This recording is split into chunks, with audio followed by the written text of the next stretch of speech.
మీకు తెలుసా test tube బేబీలు? కొంతమంది స్త్రీలలో ఫాలోపియన్ నాళాలు మూసుకుపోయి ఉన్నాయని వినే ఉంటారు. ఇలాంటి స్త్రీలు గర్భం దాల్చలేరు. ఎందుకనగా శుక్రకణం ఫలదీకరణం కొరకు అండాన్ని చేరలేదు. అలాగే కొందరు పురుషులలో శుక్రకణాల ఉత్పత్తి, వాటి సంఖ్యలో లోపాలుంటాయి. ఇలాంటి పరిస్థితుల్లో డాక్టర్లు అప్పుడే విడుదలైన అండం శుక్రకణం సంగ్రహించి పరీక్ష నాళికలో ఫలదీకరణం చెందిస్తారు. దీనినే IVF అంటాం.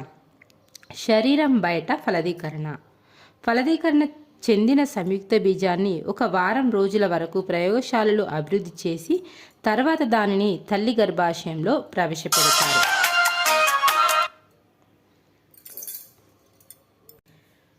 మిగిలిన పిండాభివృద్ధి అంతా తల్లి గర్భాశయంలో జరుగుతుంది. ఆ తర్వాత తల్లి సాధారణ తల్లుల వలె బిడ్డకు జన్మనిస్తుంది. ఈ పద్ధతిలో పుట్టే బిడ్డలను టెస్ట్ ట్యూబ్ బేబీలు అంటాం. ఇలాంటి పిల్లలు పరీక్ష నాళికలోనే పుడతారని కొందరు అపోహపడుతుంటారు. ఇది నిజం కాదు.